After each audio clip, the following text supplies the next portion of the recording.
SwayamPrabha. Digital India. Educated India.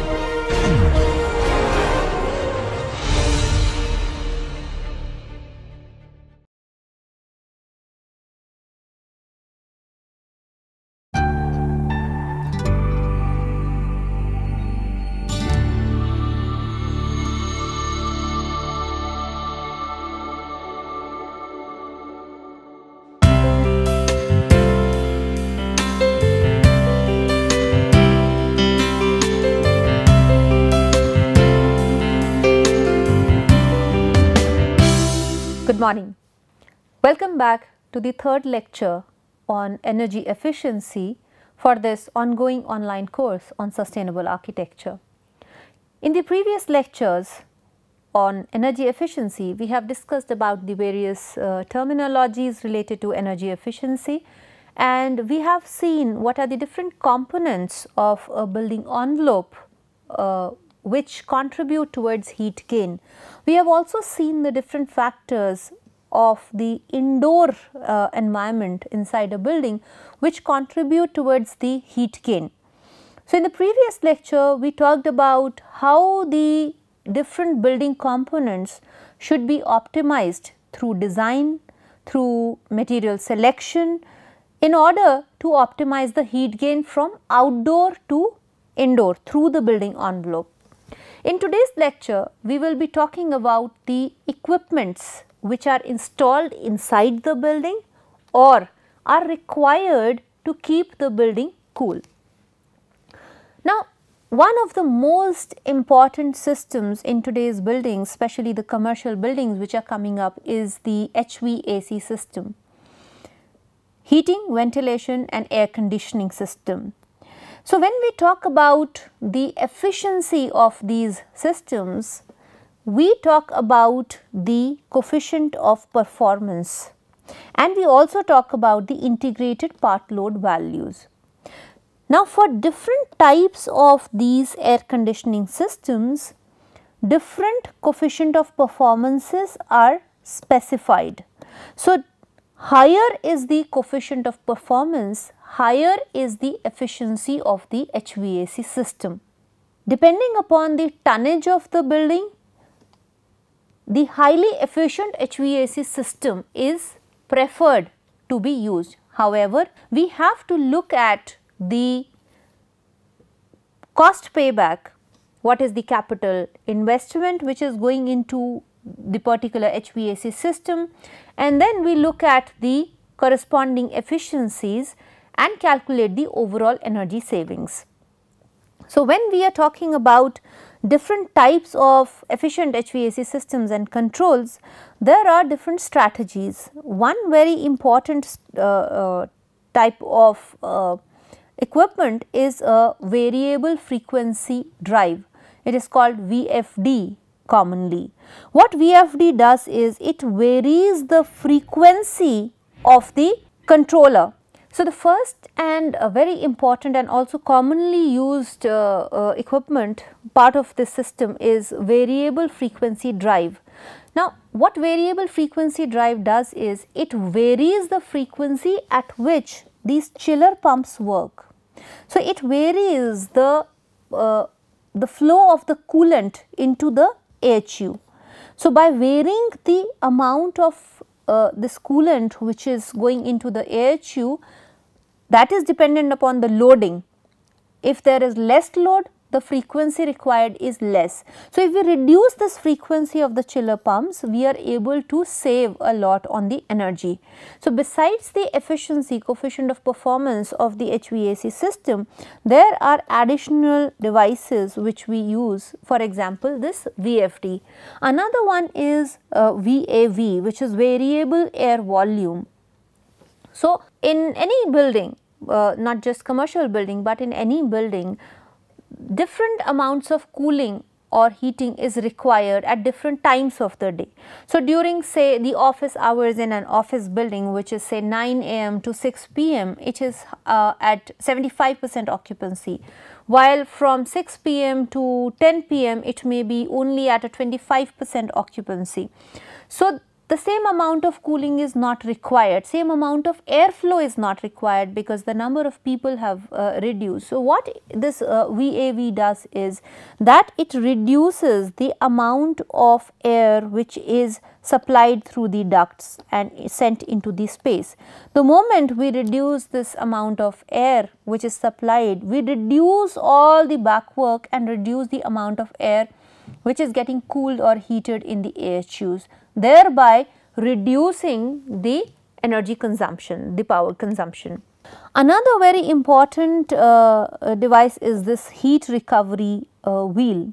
What heat recovery wheel does is that when the return air which is going back through the return duct, so this is installed in the ductwork, this return air is already reasonably cooled. So, instead of exhausting it directly, this heat recovery wheel recovers the amount of coolant and it allows the coolant to be taken from this return air to the supply air, so that lesser amount of cooling is required for this supply air. This is what heat recovery wheel is. Now, this heat recovery wheel derives its name because in cold countries, in cold regions, this return air is actually the heated air, it is the hot air, and the supply air is also heated up to a certain degrees temperatures. So, while this return air is going out, it is being exhausted, the heat which is contained by this return air is taken up by the supply air and it is supplied inside. The reverse phenomena is applicable where the buildings are being cooled. This is what the concept of heat recovery wheel is. Another important system component is piping and duct insulation. So, while all this air is being supplied, while all the coolants are being supplied to the AHUs and then from AHUs to the spaces, conditioned spaces, the ducts, the pipes which carry these coolants and these air, they themselves need to be insulated properly. There has to be proper insulation on them, which is usually done, but that has to be done properly in order to ensure that there is no heat loss, heat transfer while the coolant or air is being supplied. Now, all these different components and systems which we have just seen, so there are chillers, there are condensers, there are pumps, VAVs, VFDs and fans and all these things, individually they may be working at very high efficiency, but all these components need to be balanced as a system. So, if one component is working at a very high efficiency, but all others are working at low efficiencies, or they are not simultaneously working at high efficiency, the system efficiency will still remain low. So, for that purpose, proper system balancing has to be done in order to integrate all the different components of this HVAC system to deliver the desired efficiency levels. Another component within efficient HVAC system is the economizer. Economizer could be air side economizer or water side economizer. So, what an air side economizer does is that if the outdoor air temperature is within the comfort limit, it will automatically shut off the air from being cooled and it will directly supply the outdoor air and allow it to be treated and supplied indoors without getting cooled. So, no energy will be consumed in cooling or heating the air if the outdoor air is within the comfortable range. Through the water side economizer, so if in the chilled water circuit the water is at a temperature which is within the desired range, then it will automatically cut off from sending the chilled water to the cooling tower unit and thereby saving on the energy for this through the circulation of this water through the pump. In addition to the back end of the HVAC system where all the chiller plant and AHU piping and everything is there, there is a front end control where the occupants are. So, there we may have personalized thermal control. So, what personalized thermal control means that not every occupant feels comfortable at the same temperature. They may increase the temperature, thereby reducing the amount of cooling which is required, and individually the amount of air which is flowing into their space, the temperature will be varied. Collectively, this increases the occupancy comfort and the number of people, percentage of people who feel comfortable, who are satisfied with their environment, at the same time reducing the amount of energy which is required.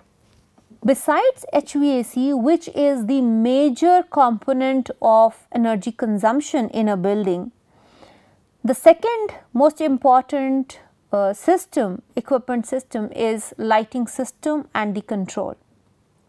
Now, lighting is a major energy consumer, especially in commercial buildings, and it accounts for approximately 15% of the total energy consumption in India. In commercial buildings, it can go as high as up to 40% because a lot of artificial lighting is added into commercial buildings. Now, besides the energy which is required for lighting up these lamps, they generate a lot of heat when they are burning, when they are on. So, the efficiency of the luminary depends upon how much of the power is supplied to the luminary and what percentage of this power is released, converted in the form of light energy, and what percentage of it gets converted in the form of heat energy.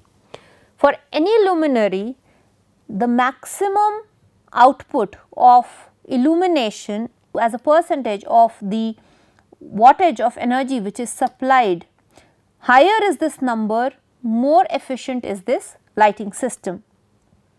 So, when we are talking about the lighting system, we are talking about the qualitative aspects as well as the quantitative aspects.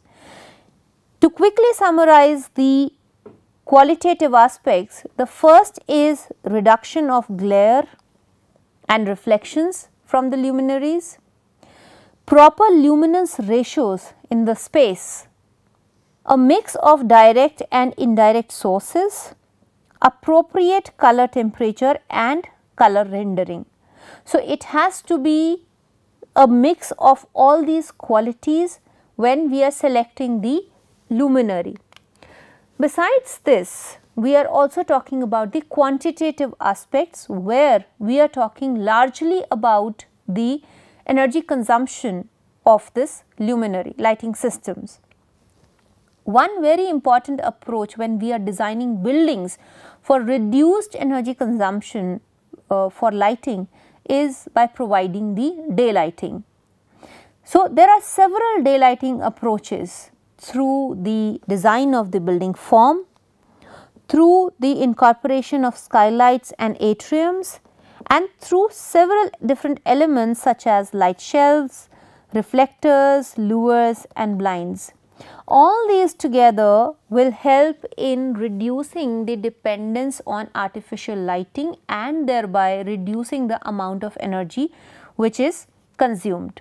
So, here we can see how different elements have been used. For example, light shelf which reflects the daylight to the ceiling and helps it penetrate deeper into the building, and that is also the diffused lighting. The skylighting with appropriate choice of the material such that the light is penetrated deeper, and with the help of this atrium the light is penetrated into the deep areas of the building. Also the shelves, so light shelf is at the top, but also the shelves which reflect the building such that there is deeper penetration of direct light, daylight into the building. So, with the help of such passive strategies, the building can be day lit and artificial lighting can be reduced. Next we look at the type of luminary which can be chosen, which has to be selected. So, next we talk about the type of glazing which has to be used on the windows, which will allow for more daylighting, but less of the heat penetration. We were talking about it as part of the building envelope, but with a greater emphasis on the heat transfers. So, we talked about the SHGC and U value for the glass. Here we are also looking at the VLT, the visible light transmittance for glass.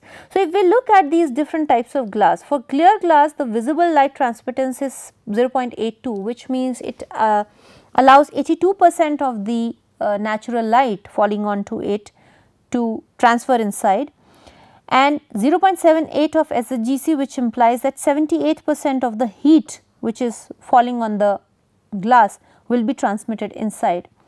If we look at all these glasses, probably a reflective, dark reflected bronze tint glass which has a very low VLT 0.2, but also a low SHGC. So, it will reduce the amount of heat which is transferred inside, but at the same time it will block almost all the light which is penetrating in, might not be a good idea. While if we look at the spectrally selective low E with a green tint, we see that 40% of the light will be transferred inside, while 23% of the heat incident will be transferred inside. So, higher is this ratio of VLT to SHGC. So, if we look at this VLT to SHGC, higher is this ratio, better is the glass, because higher ratio implies more light is penetrated while less of the heat is transmitted inside. If we place it here, glass which is in this range is a good glass when we are talking about a balance between daylight and heat penetration. So, higher of VLT and low on SHGC is what is preferred. So, here a glass which is somewhere here and here, both may perform equally good.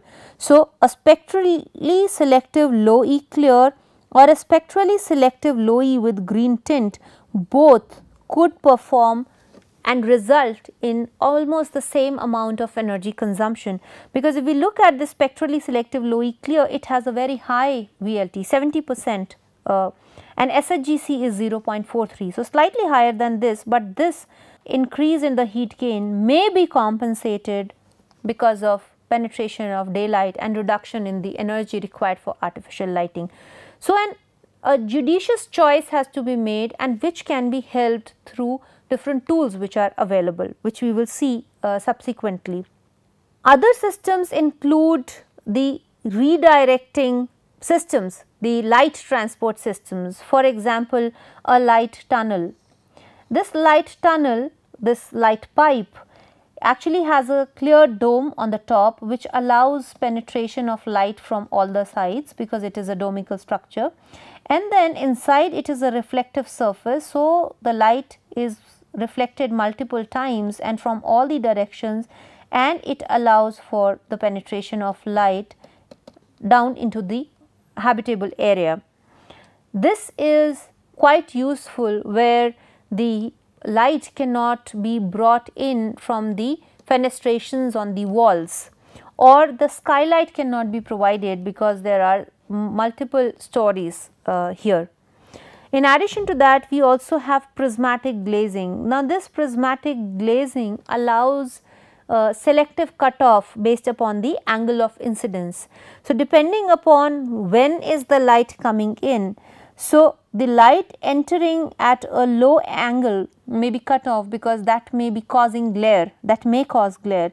So, there are different cutoff ranges which may be by virtue of the design of this prismatic glazing, but the high angles of incidence are allowed to penetrate inside.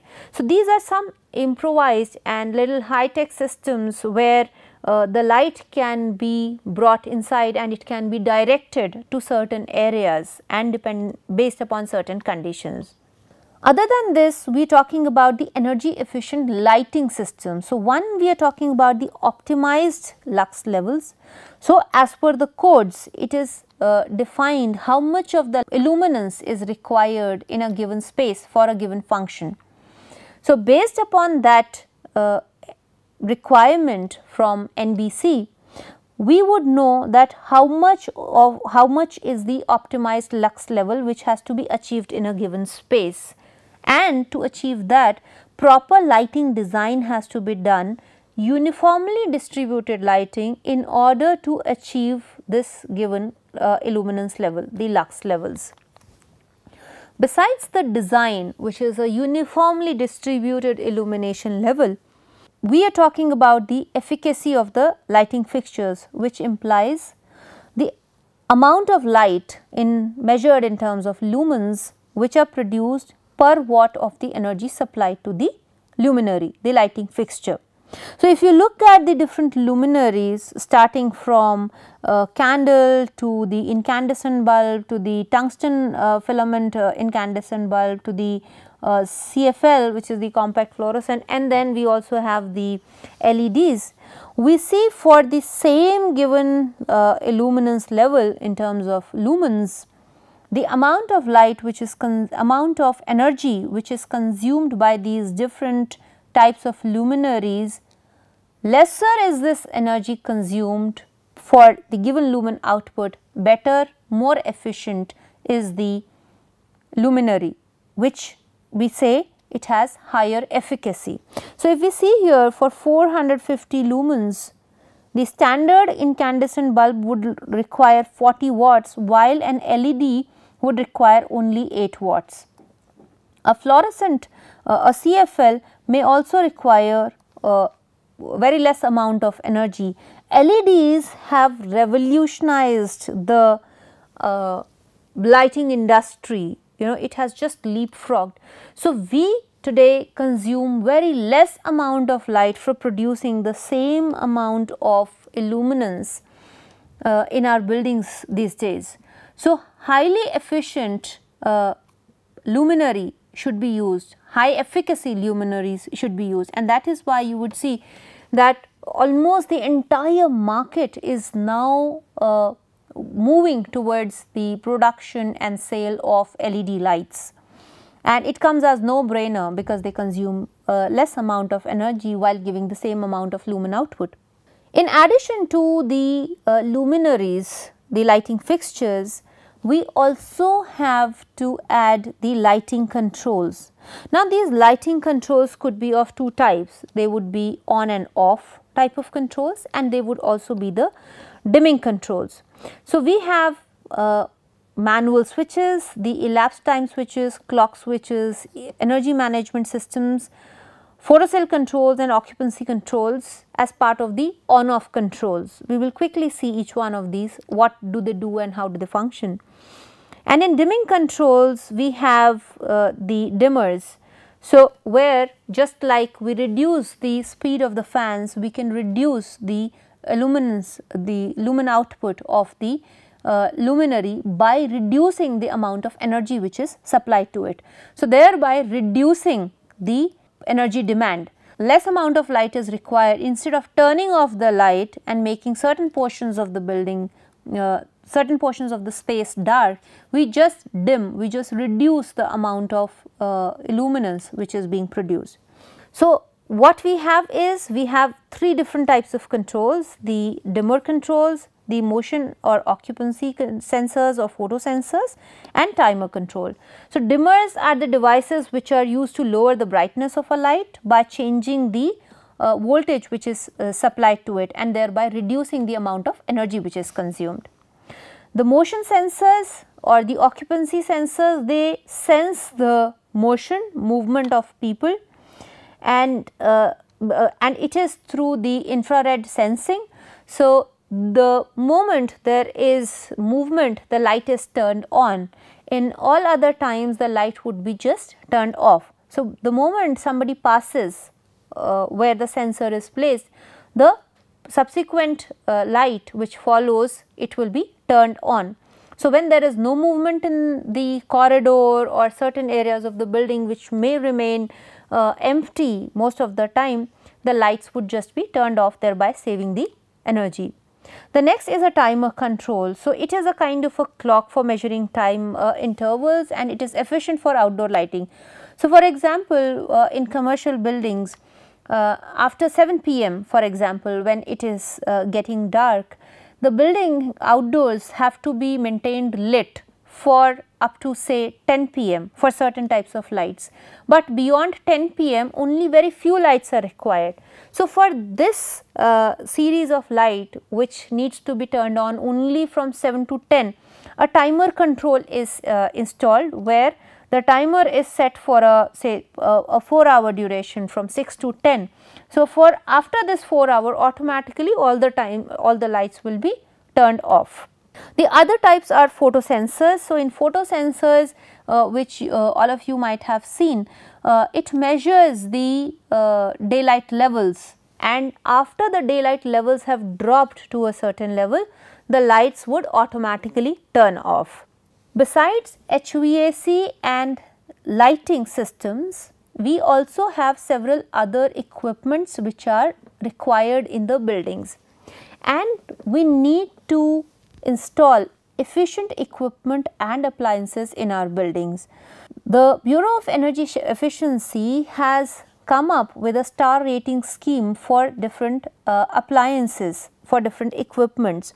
Now, higher is the star rating, I am sure all of you would already know because this is available out in the market. Higher is the star rating implies higher is the energy efficiency of the equipment or appliance that you are buying, and lesser is the amount of energy which is consumed for the same amount of output. So, the different equipments which are required in the building include the transformers, pumps, motors, and appliances which include refrigerators and air conditioners.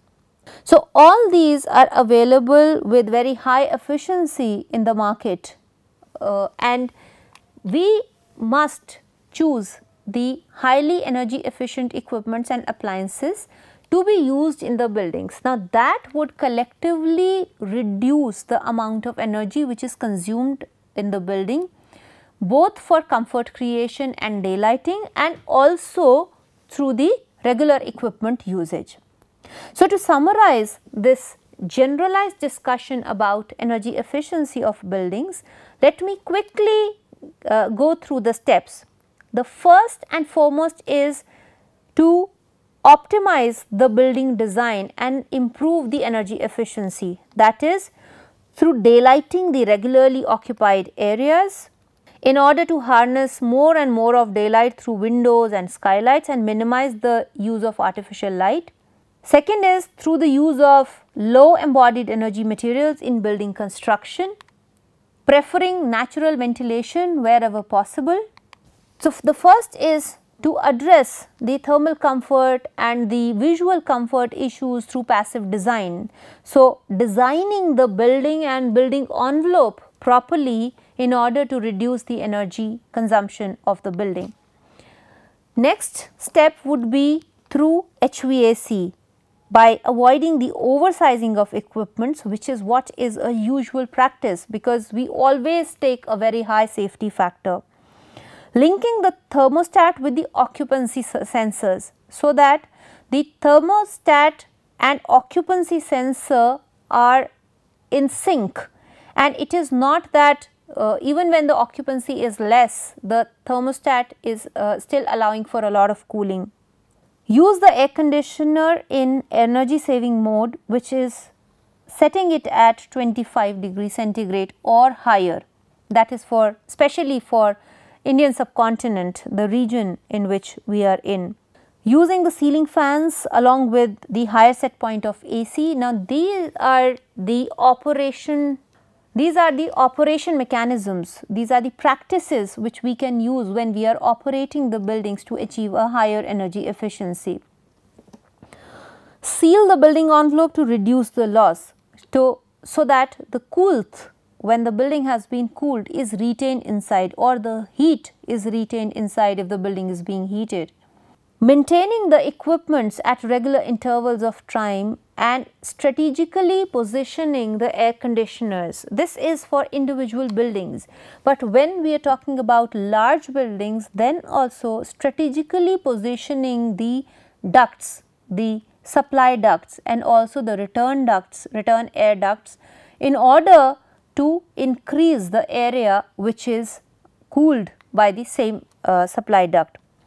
Next will be through lighting and electrical units. So, the practices such as turning off the lights, using spotlight, maintaining the lights at regular intervals, using sun to drying instead of dryers. So, using computers in power saving modes and not plugging in the electronics when they are not in use. So, some of these are the practices which will lead to saving of energy through lighting and electrical units. Besides this, selecting the luminaries properly, designing the illumination system such that uniform lighting illuminance is provided, and also using sensors and controls such that turning them off automatically when the illumination is not required. So, what do we do? How do we know that where is our building consumption? We can do that by monitoring our energy consumption and regularly comparing our energy bills. So, if we see that our energy consumption is going high, we can immediately adopt some practices which will help us reduce the energy conservation. Now, this was from a user perspective, from an occupant perspective, but from a designer's perspective, our first aim should be to design the building passively in order to bring in thermal comfort. And once that energy demand has been reduced by ensuring thermal comfort, we would then go on to add the HVAC systems and lighting systems. When we are talking about the new buildings, as I have been at different intervals, I have been talking about the different tools which are available. So, there are energy modeling tools